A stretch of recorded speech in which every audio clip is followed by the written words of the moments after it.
This is Ross Payton here with Role Playing Public Radio, and this is episode 45 of Dice and Men with special guests RJ and Cody. Ross, yeah, so I want you to know this is an intervention. No, this is a very safe place. Tom, but you have got to stop doing the announcer voice. This you are hurting people. No, what's hurting people is you bringing up the shtick over and over again, Tom.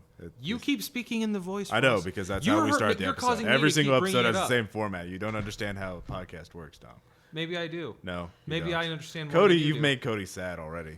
Well, Cody can kiss my ass. No. You're part of the problem, not the solution. No. Anyway, we are, this episode 45, we're talking about improbable plans laid out by players and how to deal with them, both as a player and as a GM. And, of course, we have all kinds of fun stuff to talk about. First off, of course, the Codex of War, we are hard at work at it. I just had to finish a... At work. Yeah, no, we're hard working at work. I don't know. We have great art from Ian Moody and Violet Kirk, and I just turned in a large project for Arc Dream, so I've had to get that out of the way. But that's done, so we'll get that out in the next few weeks. Quality is more important than getting it out on time, as I'm sure you will all agree. And we will have it there soon. So.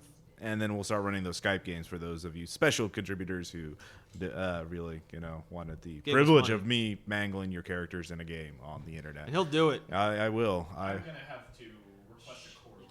Yeah, well, RJ's so yeah, why don't we now. introduce our guests here? Yes. We have RJ there who's playing with cards. So anyway, and of course we have Cody here as well because everybody loves Cody. And yeah. So hello, everyone. Yes. I'm Cody. And I'm RJ. Yes. I know I'm using this voice, but Ross was doing it. Yes. See, it's a good voice. It's a good voice. It's really contagious, Tom. Maybe you should try getting into it. Yes. Hey, everyone. Yes. I'm on the radio. I'm Casey Kasem. And now, on with the countdown. And I'm George Takai. Yeah. I think I should be the Wolfman Jack of this group. The Wolfman Jack of this group. Oh! Wolfman Jack says someone's at the door, baby. That's the Wolfman Jack from doorbell. American Graffiti. Sure. I stole that joke from Upright Citizens Brigade. Oh, okay. They had Wolfman Jack doing different things. Okay, well. Ow! Your laundry is so done, it is hot. Oh, I think I remember I saw that skit. We'll have to link to that on the forums. But of course, this isn't the only thing we're going to be working on. Tom and Aaron have been hard at work at. You might have seen on the forums that there has been Tom made a mistake. This is all born out of one of Tom's mistakes. But as it is often the case, sometimes my mistakes can bring short, very rare flashes of insight and wonder. Yeah. Hasn't happened before, so I hope this will be a first time. Yeah, this will be a first time. Basically, Tom's running 2 games at Gen Con this year, but he didn't think to put them at different times because the web interface to do this was confusing and strange. Ross, to Tom. you do not talk about something that you don't know exactly how it happens.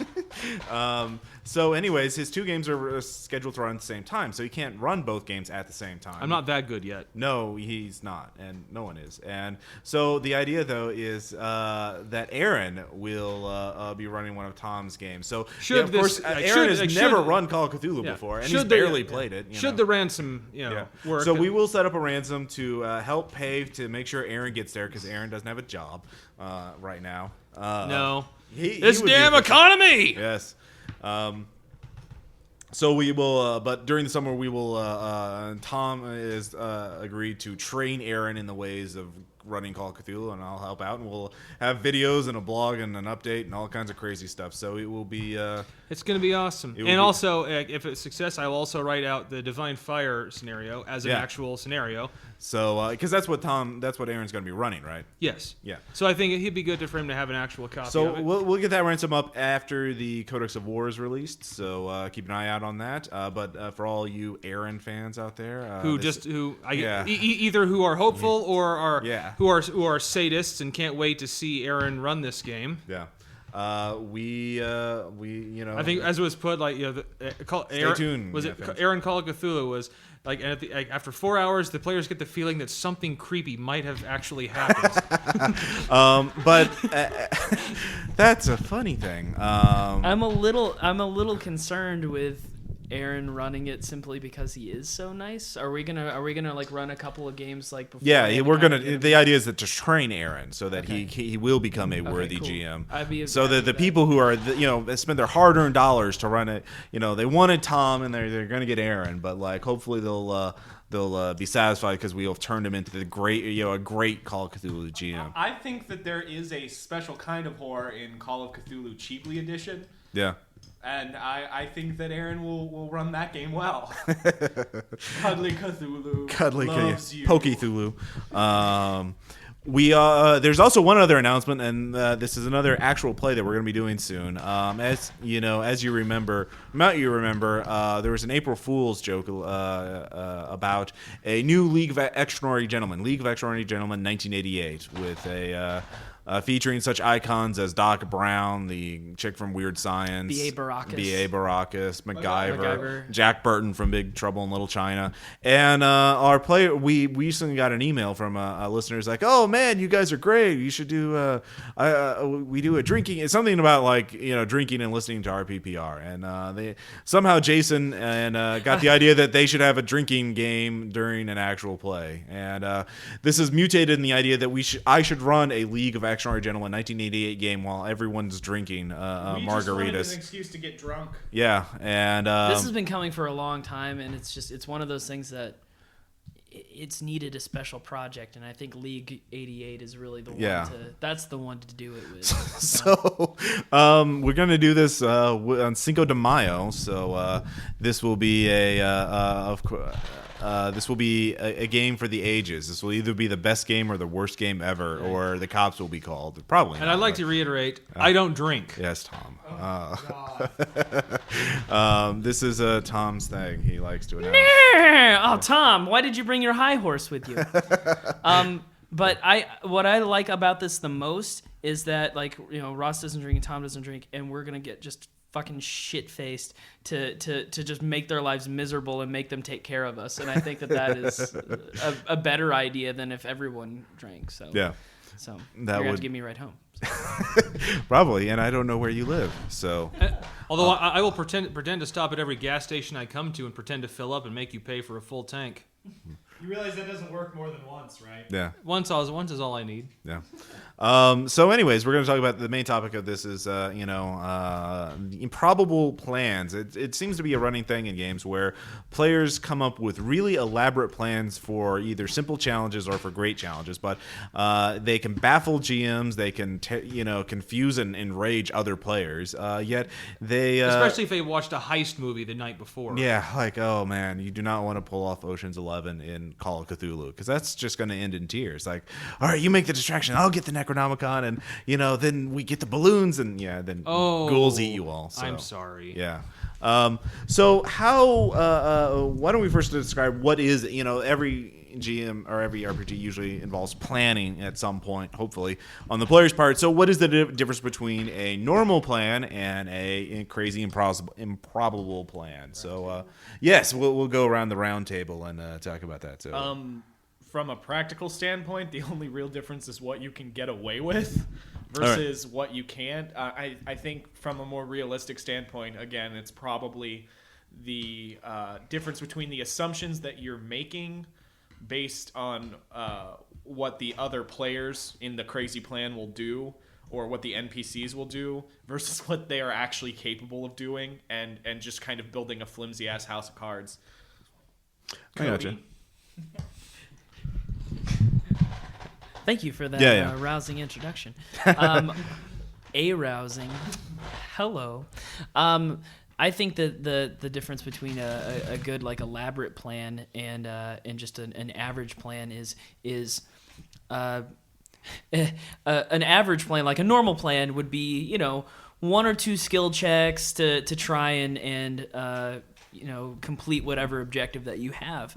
But an elaborate plan requires you to get out inventory you haven't used in months and something that the GM has probably forgotten about that you have. It's like, I had the Swiss Army knife that I had from the very first game that I stole off of a hiker that we murdered or something like that, and I want to use that to like stab into this thing, as long as it's really just over the top and utilizing things that no one would think about, or utilizing something in a different way, like, I don't know, turning a tent into a parachute or something ridiculous, just really going over the top with the inventory and multiple skill checks. I think that's what makes a really great. I know one elaborate warning plan. sign is if you ever get someone start doing physics equations, like that's never gonna end well. So But- MacGyver. Yeah. Well, I mean, like, if the volume of the water of the lake is blah blah blah, and we turn it into ice, and then blah blah blah, like, oh god damn it, physics majors, why are you a wizard? Why do you hate science? Because it's Dungeons and Dragons, and physics majors are annoying. I'm sorry. Hey, Tom, how you doing? Yeah. Me, it's simple. It's the amount of Engineers, thought. too. It's the amount of thought Goddamn into a engineers. plan versus the actual difficulty of the problem.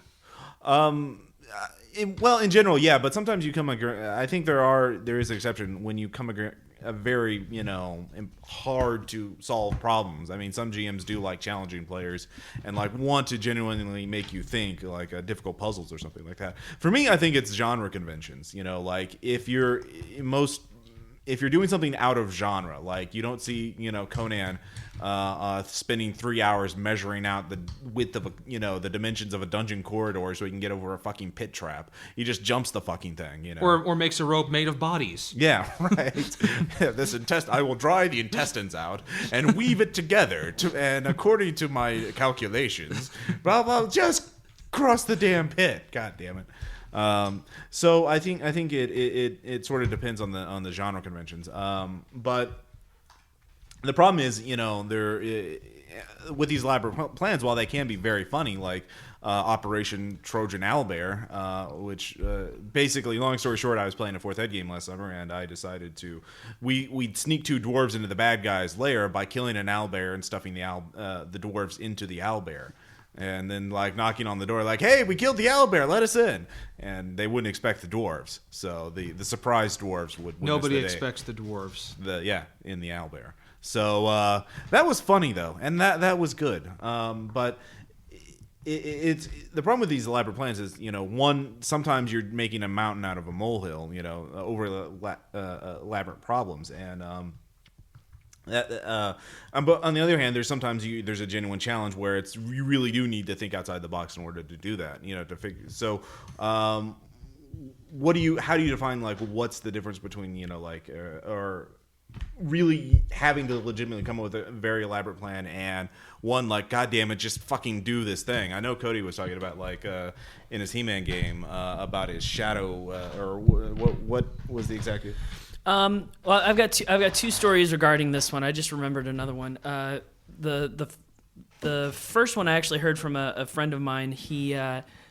He was running a game where essentially someone was just supposed to kill these guards and then infiltrate, and he was a thief, and so he could sneak in, and that wouldn't be any problems.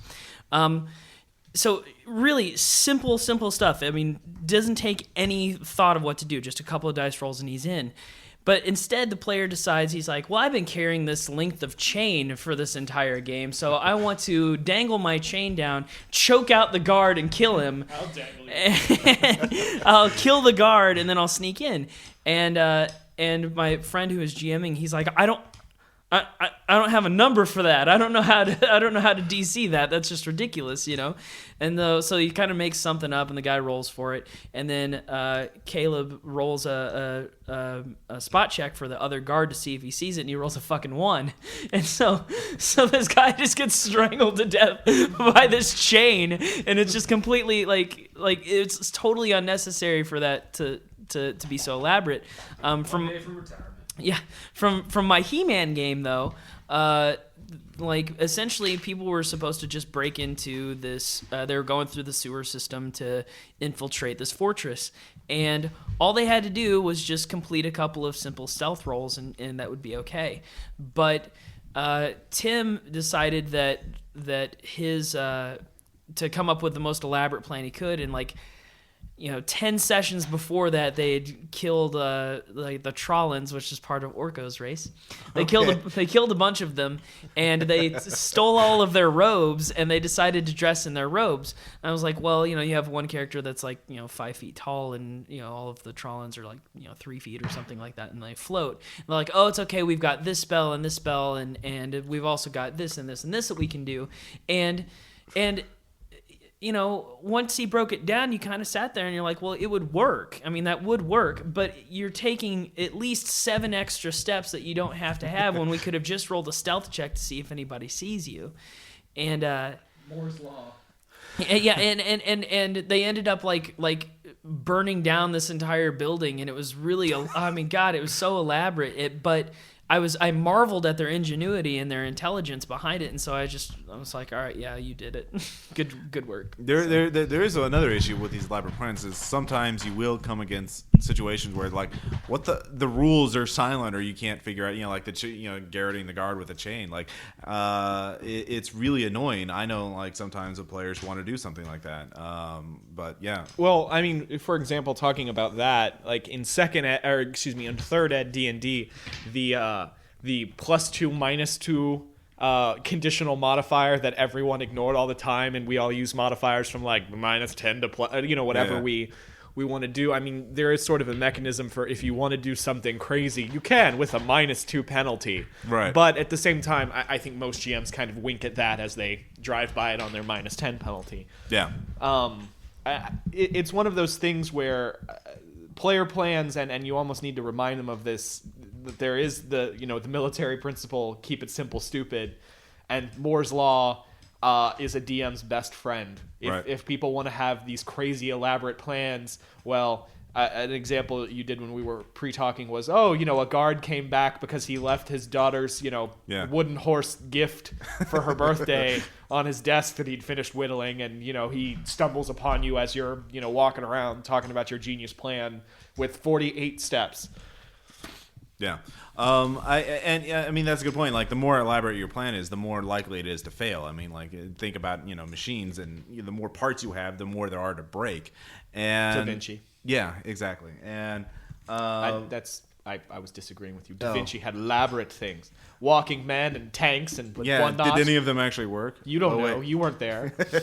Wait, so are we using Da Vinci's designs for anything? Oh, wait, we are. If you're playing Da Vinci, then you're allowed. But that's when we do League of Extraordinary Gentlemen Renaissance era, we'll do that. You can do that. You can prove me wrong. But until then, we're going to stick to the topic at hand. But as a player, if you come up with a plan like that, or if someone else comes up with a plan, I mean, like, how do you I don't know. As a player, like, you guys do occasionally, come up with crazy plans, but like when other players do that, like, how do you usually react? Or like, are you supportive in general, or are you trying to like, oh God, let's just get this over with, or like? There is something to be said for role playing your character in those situations. We're not there yet in the New World campaign, but I have been playing a barbarian, which goes against my nature, and the barbarian's plan is more or less just, that's stupid. I'm going to grab a peon and intimidate him because I'm angry.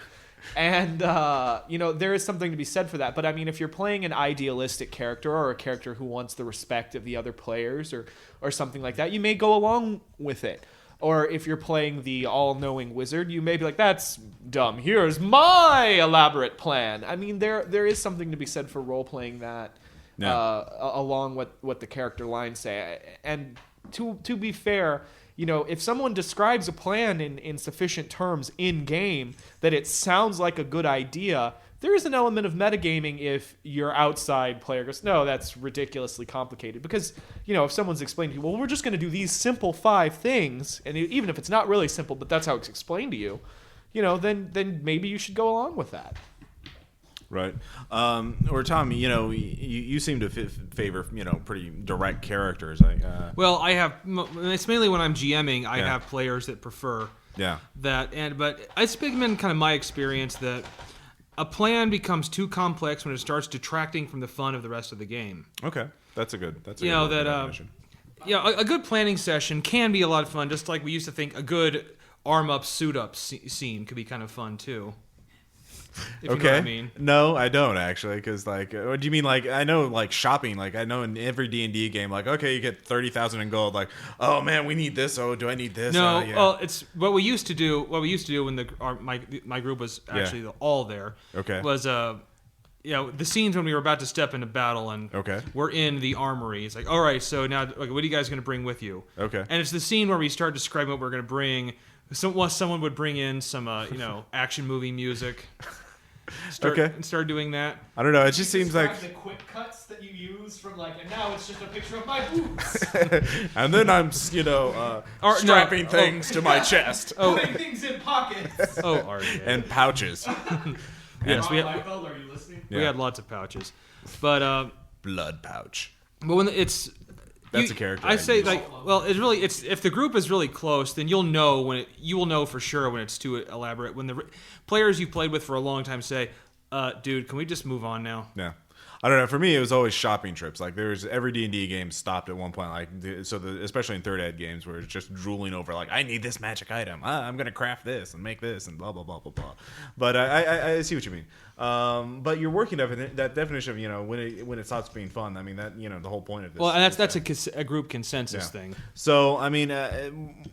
As a GM, though, like when you're how do you deal with players who are creating these plans you aren't expecting? Well, I deal with them in different ways. If the whole group gets into it, then I go with it. Yeah. No matter how ridiculous it starts to get, I will. If most of the players, actually about 2/3 of the players, are really kind of into it, I know. Okay, this is what they want to do, so go with it. But if it's just one person doing it,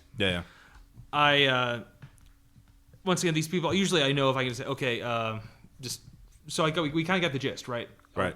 But if that's not an option, it's something interrupts your planning session. Oh, okay. Yeah, two guys. When in doubt, have two guys with guns kick in the door. Exactly, and that happened a lot. Because you're playing players are annoying. No, my players are action movie players. Okay. And wouldn't they want to get to the part where they actually shoot people, or do they just want to keep strapping things on? No, they love. I told that group it was never just roll to hit. Okay, now roll damage. No, it's we actually had a system where we described what we wanted to do. Yeah. And the more elaborate and actual group consensus cool it was, it was easier and or more difficult. I see. So. But Cody, like for you, like when you're dealing with players, like Jessica, she had the disguise kit, or other He-Man players, like how did you deal with plans you weren't expecting or elaborate? Well, I mean, you sort of explain like for yeah. Sometimes I feel like you kind of have to throw players a bone at times and say, well, you've spent so much time working on this, and I hate to just shut you down, and so like I'm willing to work with players as far as like what they want to do, because it is all about them anyway. But it's about the GM. Well, too. No, but you can't bloody play Dungeons and Dragons with just a GM. So it's like, it might be a little. weird. Our anecdote today is about that kind of GM who thinks he could. So. So we'll get to that. But it's all about trying to I mean. There are sometimes when someone will come up with a plan that they feel is elaborate, but it just doesn't work out. And I've told just so many stories about Jessica, and I feel so bad sometimes. but I've told this one before. I know I have, but it's like when she wanted to set a fire to distract all these like guards from coming at her, and it's like, well, first off, you're in a lush jungle area, so a fire is not going to really work that easily. Right. But the other thing is that you have a horde, a swarm, just a fucking like Lord of the Rings-esque scene where it's just like an army of people just like running right at her. Yeah. And she wants to set a small fire so that they'll be more concerned about that and cause confusion. That won't happen. It's not possible.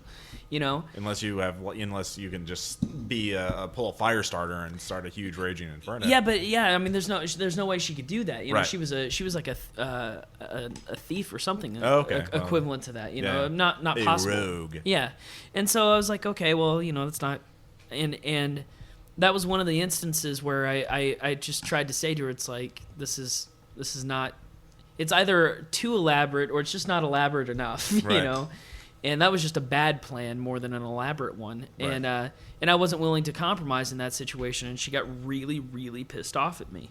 But you know, it's like with other situations, I'm willing to try and compromise because people have spent so much time on it that to tell them no, you're gonna kind of hurt their feelings, you know. But social contract and all that. Yeah, exactly. Back to the social contract idea of gaming. So, but I agree with Tom. Actually, I like some of the things that actually everybody has said so far is the idea of just throwing in those little extra things to fuck up their plans. Yeah. You know, it's just that kind of stuff. That's true. I think you know, we were talking earlier, the idea of that, especially it's very cinematic to have. The more elaborate the plan, the more things that can go wrong, and it's very cinematic to have an unexpected twist. You know, the guard or a monkey wrench in the plan. So, yeah, RJ, you were talking about that too. The unexpected plan, the unexpected twist, or the unexpected occurrence is.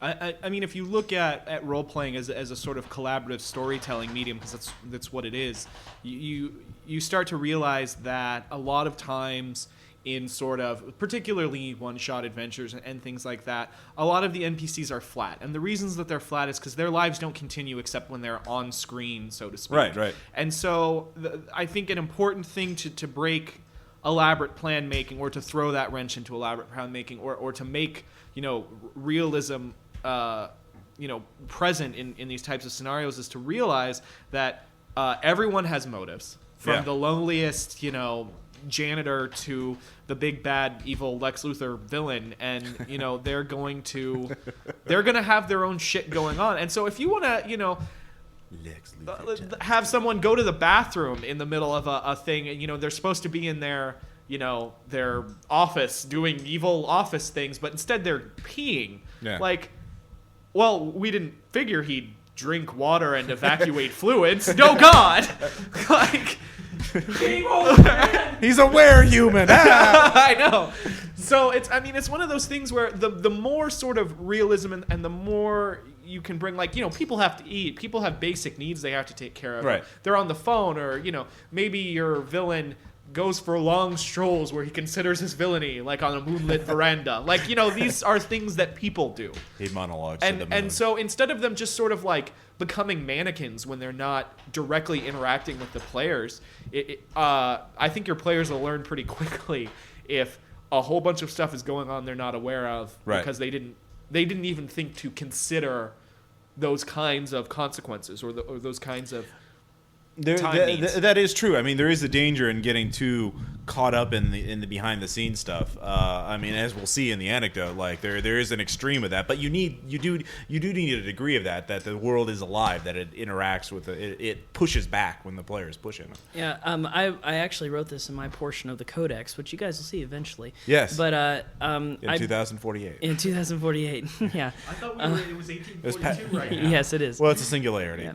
But I think that once you see this in the Codex, it'll make sense within the context there. But I talk about how you need to, as the GM, you need to think about, like, have your own player characters that you play that aren't just NPCs. Consider them to be player characters, you know, because, I mean, we make so many NPCs that just function, have their one function. Like Quintus the pirate is a pirate. He does pirate things. He doesn't really, you know. But there's nothing wrong with Quintus. He's a fisherman. He's a retired pirate. Yeah, but see, he's more complex than that. Yeah, clearly.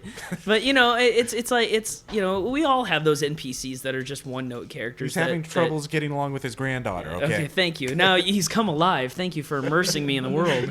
But I agree with RJ. Is that idea that you know, try to make your characters come alive a little bit, and then really disrupt players' plans, or have players have to react to real life things, because I mean, plans don't work. So it's a brilliant plan. I'm gonna have characters. I'm gonna have characters pee more often. You know, it just works. There is a bit of RPG humor where there's like a diary of this adventure. I feel all it is like, oh, I'm in such agony. Why can't I do this? Why can't? And then at the end, it's like, oh, I wish I could void my vows, but I don't for some reason. Yeah. Well, you know, I mean, that I don't know. It just makes me think of games. Well, I mean, we do have an example from the newest New World session that we played yesterday, which you guys won't see until 2019. But basically, Cody's character Locke. I don't even think they're in on that joke yet. Yeah, I know that didn't start until a few sessions ago. No. So you guys are totally confused. I think I made vague references. In Bizarro, in Bizarro, RPPR fans will know. But so anyway. Locke's character decides that in order to get these two groups of NPCs to hate each other and start fighting each other, which is good for the plot, that he will assassinate these two star-crossed lovers and blame the others for them. Yeah, and I was really actually what made me think of this topic was I was that plan yesterday that I came up with is just like let's come up with a relatively it wasn't super elaborate, but it's a relatively elaborate plan considering that my other option was essentially to get these two people together to love one another. And the thing is, Jack Morgan was with him, the kobold trapsmith, and Locke needs his help to do it. And he tries to talk Jack Morgan into it, and Jack Morgan's reluctant at first, but eventually Jack Morgan decides to help him, and and I may have had a change of heart by that point in time. So, and it was one of those things that said, as RJ put it so succinctly in the episode, I've made a horrible mistake. And they nearly fuck everything up because Jack Morgan made his own plans based on what he thought Cody's character was going to do. And having those NPCs anticipate their own actions and do their own things based on what the characters are doing. Yeah. I think, but there's also a few other techniques for dealing with these kind of complicated plans. And I know RJ brought this up, but in our pre-talk, which is the idea of sacrifice. The idea is that if the players want to do something really over the top, really ridiculous, having them sacrifice something is important. Now, for minor things, I usually use healing surges in 4th ed games, like when you march through the wilderness and make an endurance check. You have to make do that. But yeah, I don't even necessarily know that I require them to make sacrifice or make them aware. Well, it's one technique, or even make them aware of the fact that there will be a quote unquote sacrifice. But for example, something like limb loss or memory loss or things of that nature that can come about because they created this elaborate plan and suddenly they're in something that. Because they have created a situation that's out of their control through the elaborateness of their plan, it becomes out of their control. And now that presents additional role-playing opportunities. And, one of the ways to make someone more wary of these kinds of, things in the future and create additional role-playing opportunities is to scar them up a bit.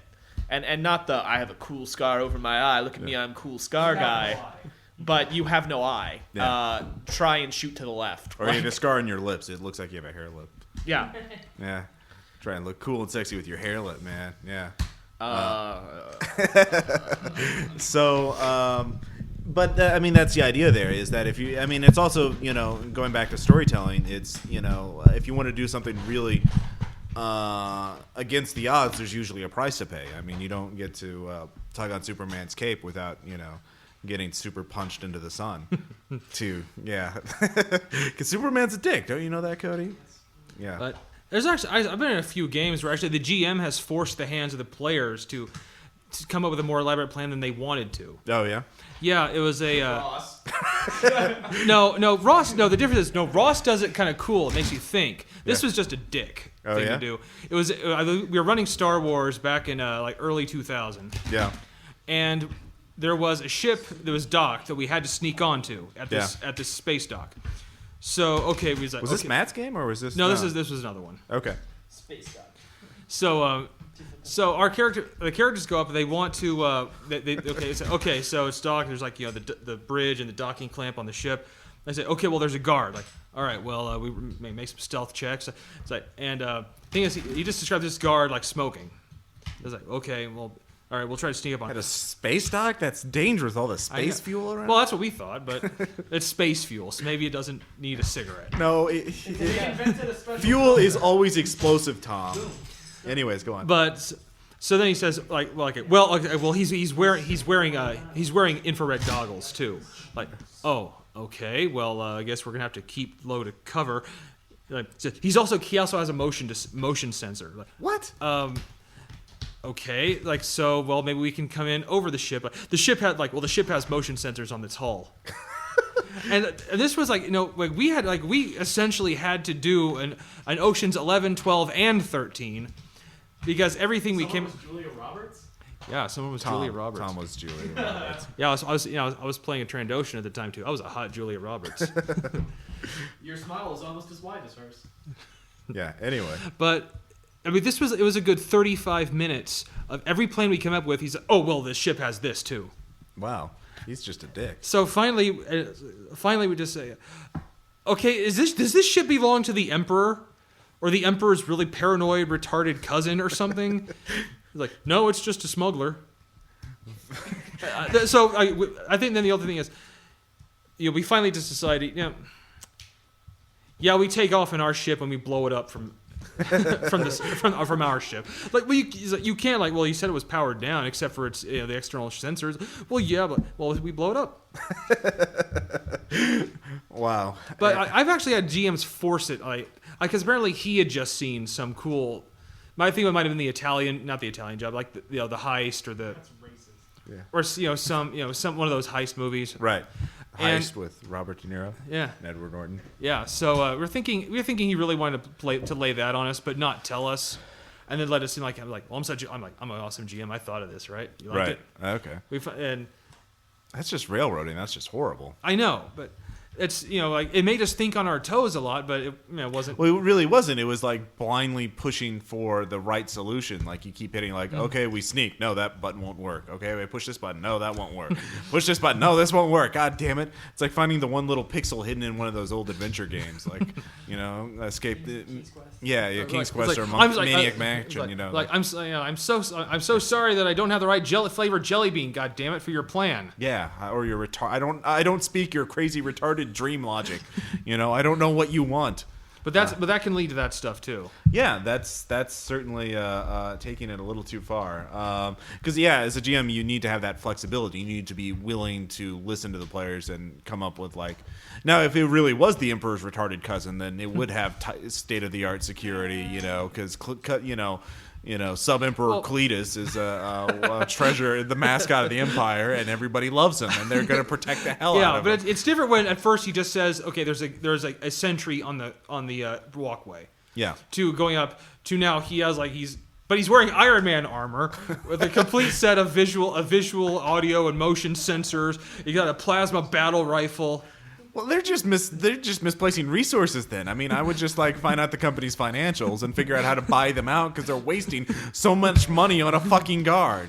So, that's just awful. But there are other techniques aside from making the players or having them to pay a price to complete these ridiculous plans.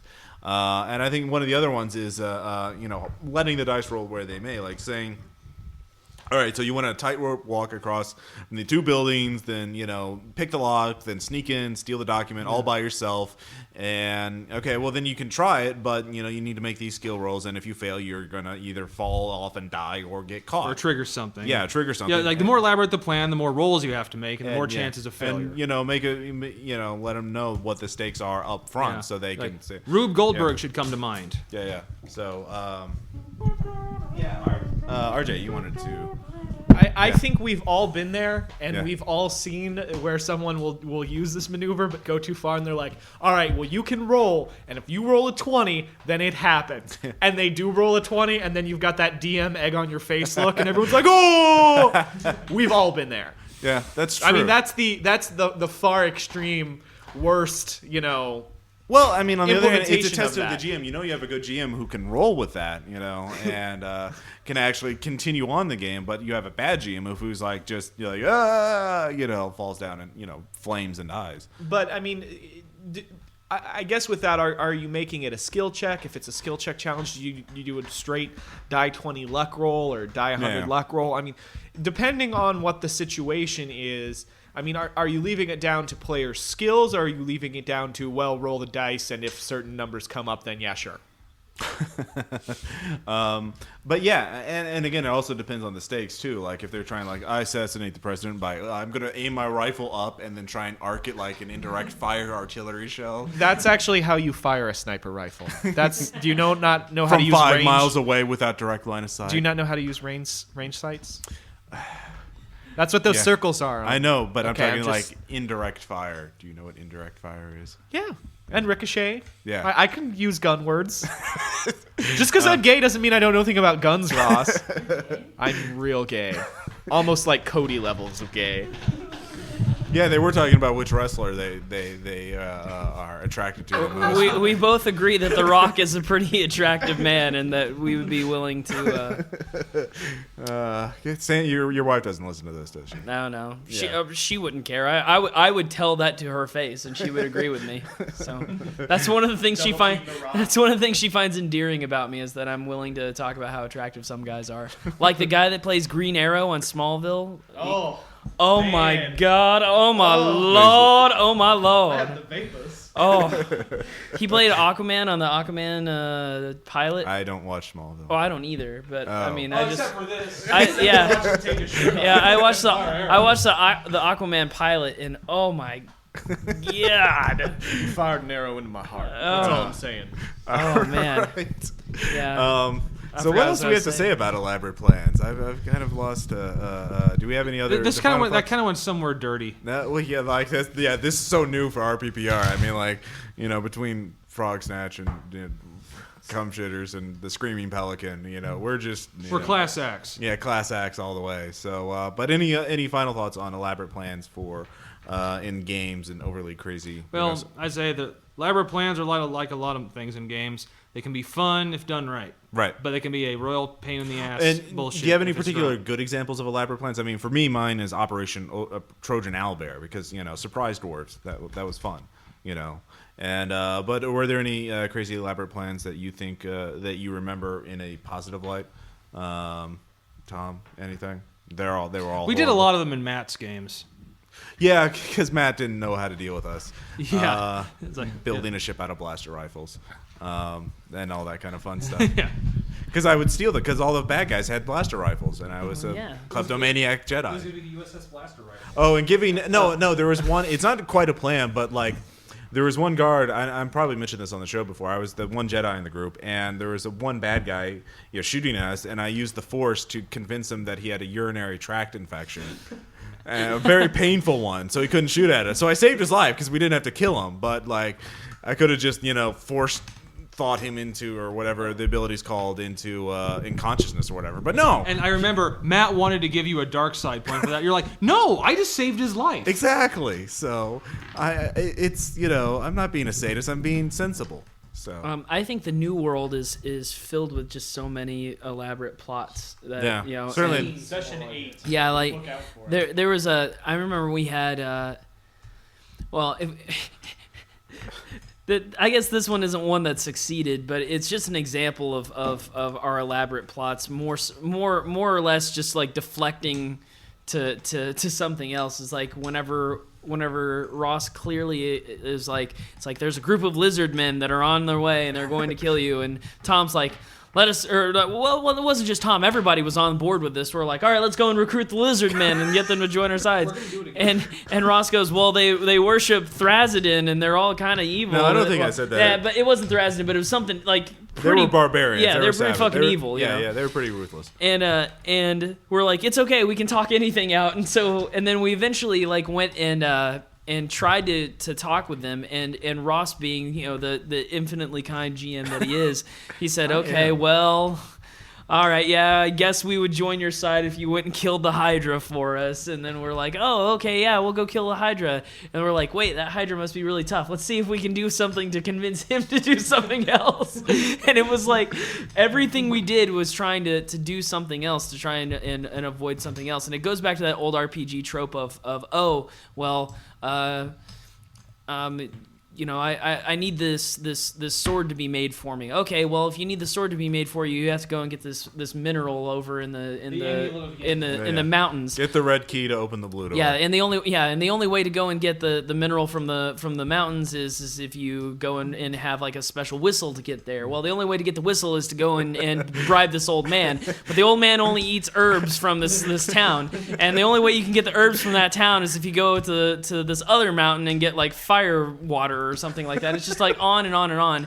And then eventually you just say, okay, well, can I use the bathroom? Well, if you need the bathroom, you have to find the bathroom key, and that's actually and it goes on like that. So that's what I wasn't that bad about it. I mean, we brought it upon ourselves. That's the thing. It wasn't your fault. It was just we brought it upon ourselves. Yeah, so. you could have just had to stand up fight with the lizard folk and drive them off, but no, like, oh, let's negotiate with elaborate the lizard folk. plots. And I mean, that's actually something that's interesting for me, because I came to the New World Party a little later than most, is that because there have been this cacophony of, well, we screwed this person over when we said we were going to help them, and now they hate our guts. It's like Ross has done a good job of, you have these crazy elaborate plans of getting everyone on your side. Well, when the wheels come off, now they're all gunning for you. And joining a group where you have 75 enemies other than the big bad evil guy is a somewhat interesting experience. Yeah. So it is kind of one of those types of things. Yeah, and they're not all, NPCs have turned into enemies. Some have turned into allies, and some they're allies. They just don't jump. They do their own thing, and that enrages PCs. Yeah, What about the? I know we haven't. We didn't discuss this when we were sort of outlining, but it just occurred to me. What about the converse situation where you have some elaborate GM plan that you think is it's down in detail and you sit down and one of your players like, well, I'm going to do this, and it completely just pokes a shithole through your entire plan, and you're like, well, fuck. I know, that's why I don't do mini puzzles. Yeah, it's important to never ever plan anything, and that way you can't be disappointed. Yeah, then you can't be the lizard folk. I planned for the lizard folk fight. It was going to be a big attack on the Alamo, 7 Samurai kind of thing, and we're gonna talk. I mean that's like I mean whenever I came up with the Gaiden verse, which hasn't been posted yet, by the way. No. There were so many. There was I had all of these ideas for it, and I was like, well, if they go and do this, then this will happen, and this and this and this and this. As it turns out, you guys just didn't do anything that I wanted and didn't do anything that I planned, and I'm not mad because I mean it's I prefer a player run game, and I just react to that kind of stuff. But still, I did all of this back work and all this plans. I was like, damn, I mean, I don't know what to do. And then I'd take 2 weeks off and still think, I don't know what we're going to do this game because they've totally derailed this thing. So I remember at one point, it's all about Cortez's initial expedition. Cortez finds this magic sword, and I'm just trying to convince him that it's evil, and he's like, he just really fucking wants the sword, and I can't stop him from getting the fucking magic sword. Or it was a hammer or something. Yeah, it was a hammer. Like, don't take it, it'll damn your soul. Yeah. You thought I was playing a do-gooder in Gosh. Yeah, no, I know. Yeah, I was role playing the fuck out of that. Or in a similar vein, how do you I guess referee between players who someone has some crazy ass plan and another player's like, no, screw that, we're gonna do this, and just totally changes the tone and the tenor of the game, where it's not necessarily the characters that have strife, but the players. Yeah, that goes back in the sort of social contract issue, and fortunately with the RPPR group, we sort of know each other pretty well, and being friends, and the fact that none of us take this seriously. I mean, I can see it being a problem if somebody can't separate between the game and themselves, like some unmentioned person in St. Louis who has a problem with certain social skills. I have thoughts on this, and apparently doesn't. I like don't know being what you're referring to. I know it doesn't like being thwarted at things at all, and he doesn't like it when you post about him either. I know after you posted 2 blogs. Guys, he lives in St. Louis. His life is sad enough. Yeah. Stop heaping it on. I'm from St. Louis. Yeah, so he can talk shit about it. So yeah, clearly. Exactly. When you deal with 2 players with conflicting plans, if they're usually it's very rarely that they're mutually exclusive. But if they are, then you kind of just have to be fair and impartial and let the dice roll where they may, and then hope that the players try to, or this would be a good place for an unexpected turn. Like if the 2 players are if PCs are players are squabbling, their characters are squabbling. And when characters are squabbling with each other, they're not paying attention to the rest of the world, and that's when the rest of the world comes up and bites them in the ass. So give them a new threat, have 2 guys with guns come in, and kick the door down, basically. Or like the hostage escape. Like, we must kill the prisoner. No, we must rescue the prisoner. We must kill them. Kill them, rescue. Yeah, they escaped. They ran away. Exactly. So problem solved. That's usually how I do it. Yeah, or just let them mind control the other player with a skill or something. I think that works. Yeah, that works. So, let them do it. Let them do. Masterminds? Yeah, just let them do a persuasion skill so that or a diplomacy skill check. Yeah, diplomacy skill check and make them change their mind. I think that works too. Yeah. So facetious. So those are good points. But I think any other words on that subject there, Tom?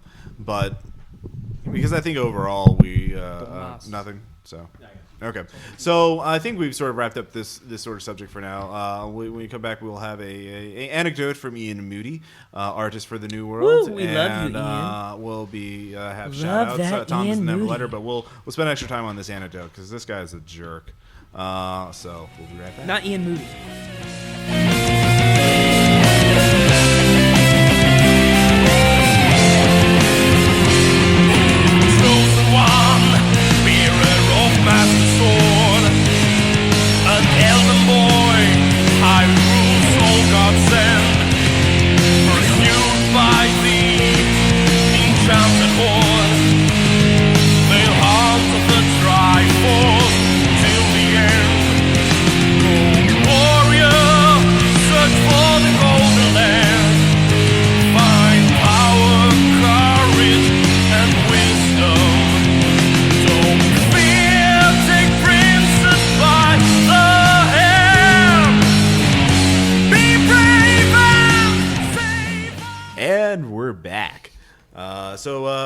We don't have Tom's letter. We're doing the anecdote first, but it's a good anecdote. So our friend Cody here will read it.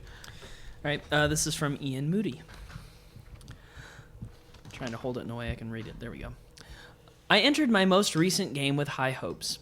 I usually GM, so getting to play was a treat in itself. It also fit around the schedule of my girlfriend, Violet. She plays in most of my games, but now we would have the rare opportunity to game together. Supposedly, this was supposed to be a Wild Talents game in the Dr. Horrible universe. Something felt off when we were handed out about 400 build points for our heroes. Now, just so you know, a standard Wild Talents character has 250. That's for a superhuman. Like a normal character, like a normal human would have 50 or 100 points. So, But I was high on player freedom, so I let it slide. During the first sessions, it was just me and Violet. We were told we should both make powered people who are not heroes. I created a James Foe, a Korean physician, with the ability to control light. Violet created Dave Kinsley, a school teacher who turned into a shadow monster and could tear things up. This is about the last you'll hear about these characters, because they never really did anything.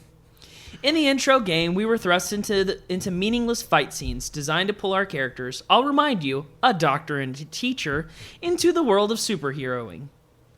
I was in a bank robbery. Violet was attacked by Sylar.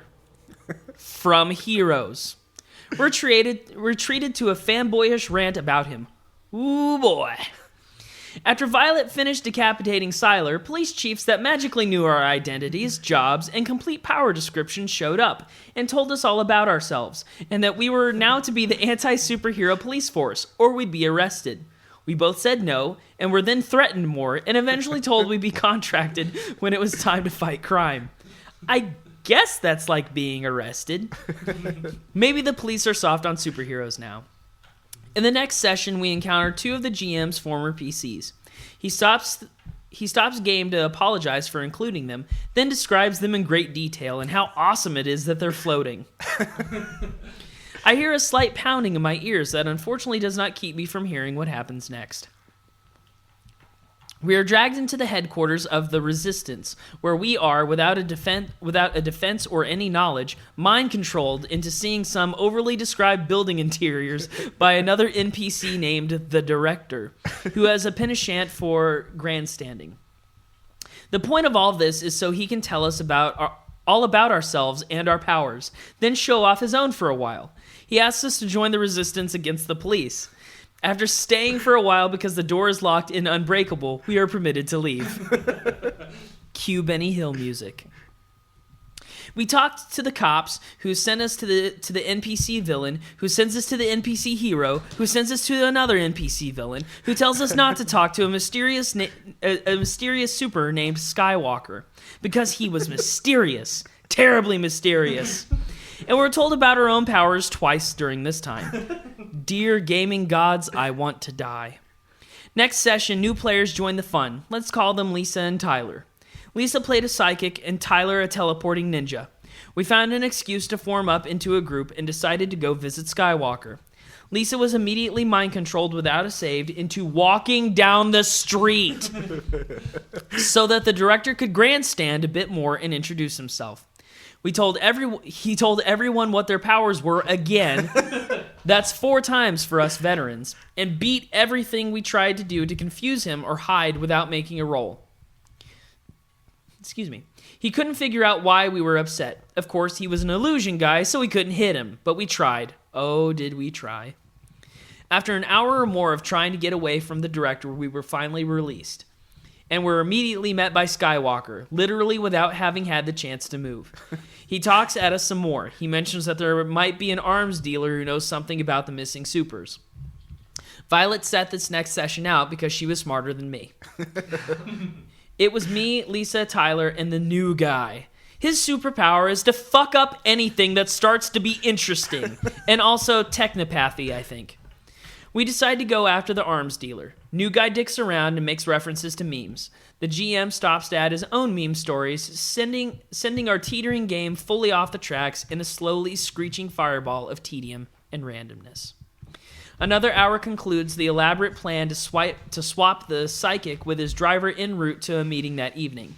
The sole contribution of the new guy is to suggest that we torture a driver for information we already have.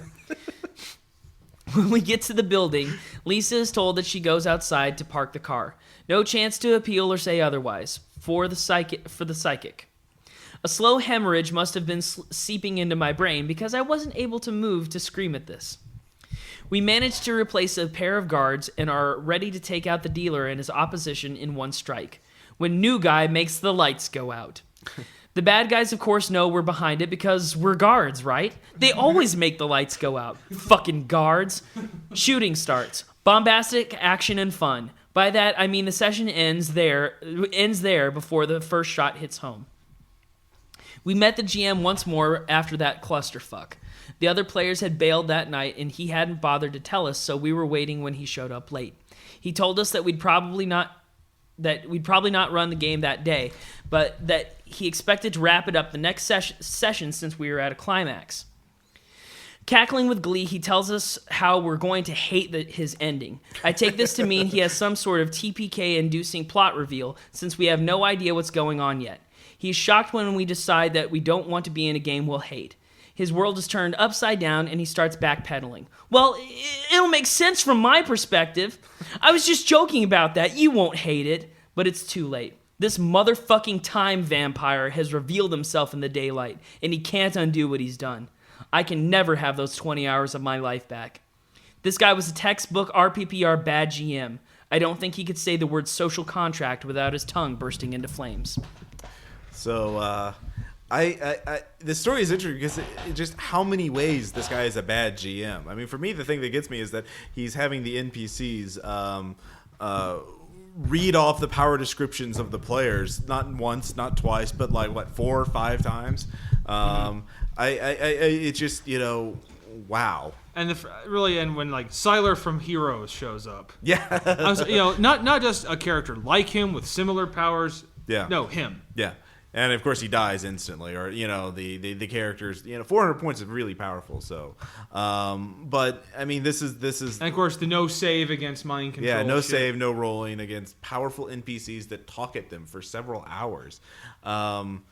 It's just mind. I mean, the only thing is, why did Ian stay so long? But some players are just so desperate. I think the main lesson from this is no gaming is better than bad gaming. Because man, that was bad. That was awful. I feel bad. Yeah. This is a pet thing of mine, and I may have ranted to the rest of the RPPR crew about 50 dozen times about this recently. Yeah. But that's that.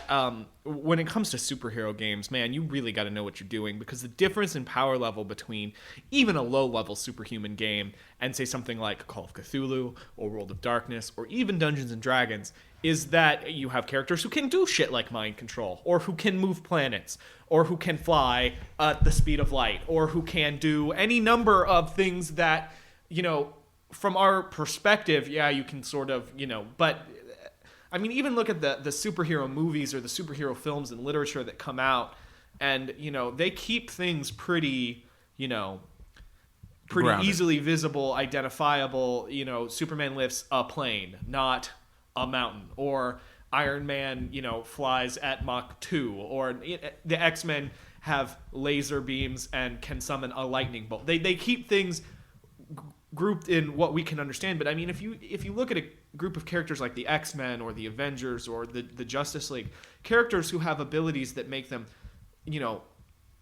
have greater powers than even, old mythology gods like the Greek gods, the Roman gods, the Egyptian gods, characters who can essentially do whatever they put their mind to. You do have the tendency as a GM to try and railroad, just because the sheer number of options are ridiculous. And so with superheroes, you have to have a good group, and the first couple of sessions are going to suck. But you don't bring Sylar into your game to put a point on everything I just said. You don't bring Sylar into your game. Yeah, that's just a bad sign. And then, but I know what my powers are, Ross. Like, yeah. I don't need you to tell me what my powers are. No, I made the character. I know what the powers are. Yeah. Yeah, I know that I can make light. That I wrote it down. It is, and otherwise you have Dragon Ball Z. Yeah, no, yeah, you have screaming and planets blowing up, and that, Or you don't want that. Fist of the North Star. Fist of the North Star is great. I will be angry at anyone who disparages. You are already dead. That's just good entertainment there. But and it's not just the NPCs being describing their powers. It's the fact that listen to what the game was like. Going to talk to one NPC, having another NPC talk at them. I think that's an important, not to them, at them, and then again and again and again and again and again. I mean, it's any type of game would be awful in any game, any genre, and this a lot of GMs tend to run like video games. Not even video games. You get to shoot shit occasionally. I mean, you get there. It's not just except Metal Gear. I mean, yeah, Metal Gear. That's just but like I get the feeling, and maybe I'm just prognosticating or broadcasting, but I get the feeling if the players had somehow found ways to kill themselves while they'd been talked at, they would be resurrected and talked at some more. They would be like, the director's so awesome, he regenerates your slit throat. Take that, God, this is an unending hell. And it actually turns out we've been playing Call of Cthulhu the entire time. We've been playing like a Sartre play. I mean, Jesus Christ. How dare you disrespect Jean-Paul? That man, hellish other people, etc. Well, that's exactly what it was, wasn't it? I mean, it was no exit. I mean, you can't even blink your eyes, it seems like, without I am talking to you, I'm mind controlling you to walk down the street. One thing that Ian mentioned was that he was very disrespectful to the female players as well. Like, he would literally ignore what they would say and go off and talk to someone else. And to be fair, yeah, they are girls. yeah, they are girls. But it's just like, if you're listening and random GM who I don't know and anything about, God damn, what the fuck, man? What the fuck? What is wrong with you? I hope that you were new to this.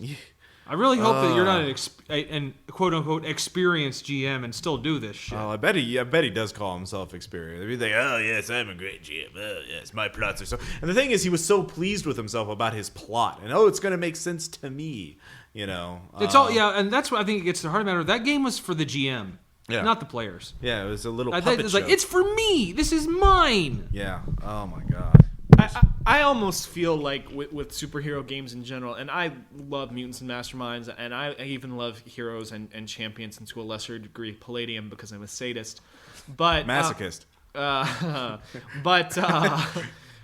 I almost feel that from a certain perspective, just because of the kind of options that are open and just the ridiculousness of the power levels and the setting that the one thing that lends itself, the one style of gaming that lends itself to play by post better than it does to tabletop is probably a superheroes game that because of the complexity because it makes you have to stop and think about the kinds of things you can do, the scale, the description of it, because I mean, a wizard, we know what a fireball looks like. If you're a fighter, we know what a sword slash looks like. There's some cool things you can do with that, but if I have the power to shoot laser beams which become fruit, like there's a lot or a Green Lantern type exactly, there's a lot more that's going on there. And for example, if you were playing in this game and it was play by post, you could just not read what the director was saying to you. Yeah, that's true. Too long didn't read. Yeah, the director seems like a nice guy. Yeah, I'm gonna fly now. Yeah, because there's a purse being stolen, I'll go take care of that. Yeah. True. Cody had to leave because of something. So, life. Yeah, probably. Yeah. Yeah, I guess. So Cody will be missed. And he was never seen again. But anyway, so I think that's enough to hash out that this guy was bad GM, awful. Not the worst GM ever, but that was probably that was painful. I mean, it's not AB3 story bad, but it's pretty bad. So. Not Biff Bam bad, but anyway. So finally we have our anecdotes. I've got a couple, and Tom has a few. Shout-outs. Yeah, shout-outs. You said anecdotes. Oh, sorry, shout-outs. Ross wasn't paying attention. God, I know. What's up with me? I'm just a horrible person, aren't I? Yeah, pretty much. So first, Tom, you had a documentary you watched. Yes, a documentary. I had the dubious pleasure of watching Hell House. Okay. It's essentially Robot House. Thank you, RJ. It's a documentary about the making of a haunted house to depict hell and the sins that send someone to hell. Right. And it creeped me out only a little less than Jesus Camp did. No. So is it worth watching, though? It sounds like you didn't like it. It's worth watching just for the what the fuck aspect of it, and to be thankful that you are not as bad as these people. Right. That you do not, but that it's something. It's feeling self-righteous. I mean, about something. Yeah. So you're not going to hell? Yeah. No, I'm not. I'm not going to hell. Are you going to hell? No. Are you going to hell, Ross? Well, yeah. I'm going to the Buddhist house. I've already booked a place. I see. I mean, I'm a homo, so yeah, I am going to hell. I'm going to the icy house. Yeah, it's just the There's great skiing in the icy house. Yeah, it's just the sins they show is so right-wing propaganda crap. Oh, okay. No. Yeah, it's. Well, as a documentary though, is it good storytelling? Yeah, I mean the documentary's focus is to show this. And I think it was the purpose of the director to show just how weird and effed up this is. Okay. So it's not a good documentary in that it presents a viewpoint as opposed to letting viewers decide. Yeah, exactly. Tom, was that I do think that was the point. Yes. Yeah. But your bias is so. Yes, I have extreme bias. Okay. Ross, I do. I'm just and you do too. I can be objective though. So can I, but not the director wasn't. But not about this.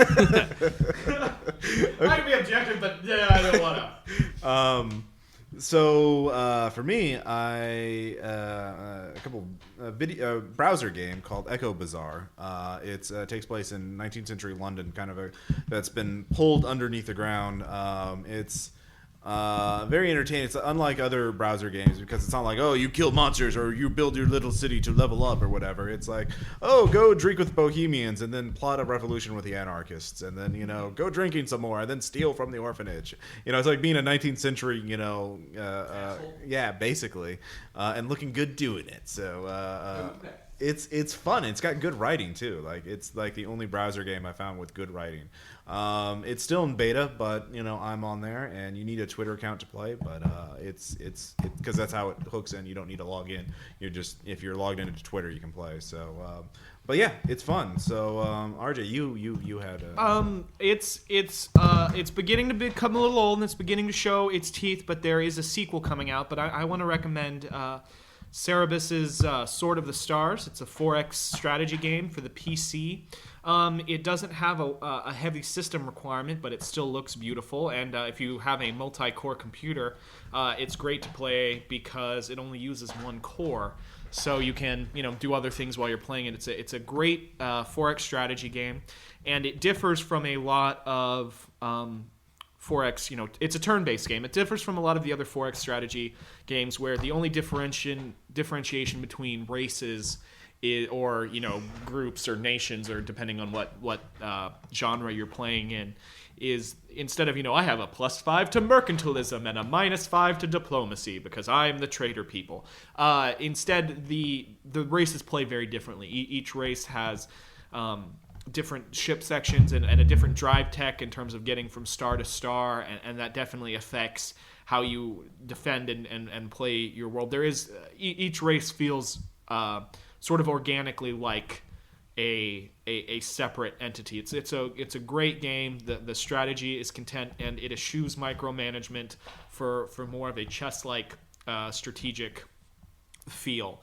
And it's on its third expansion pack with another one coming. The expansion packs are relatively cheap, and unlike a lot of expansion packs, they offer a lot of additional content. The forums are very active. They listen to their users.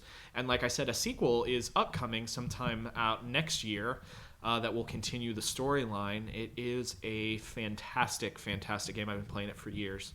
So, Sword of the Stars. Cool. There's actually another PC game which I haven't played yet, but I'm going to try out. So I'm going to give it a shout out because I think it's worth trying. It's called Frozen Synapse. It's still in beta, and it's a top-down. It's interesting. It's like you control a team of little commandos. You're trying to kill the other commandos, and you give them orders. You go here, you go here, you go here, and then the orders play out in real time. So you give go to this waypoint, then shoot, and then. You hit go, and then the other person who's entered in his turns, they play out simultaneously. So it's kind of a cross between, turn-based and real time.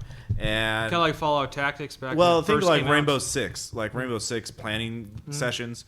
It's like that, only stripped down and faster. So It looks really cool. So I'm going to give that a try, and we'll talk about that on the forums. So, but yeah, Frozen Synapse. It's it's $20 right now if you get it now, and you can play the beta, and then you get the full thing as it's updated.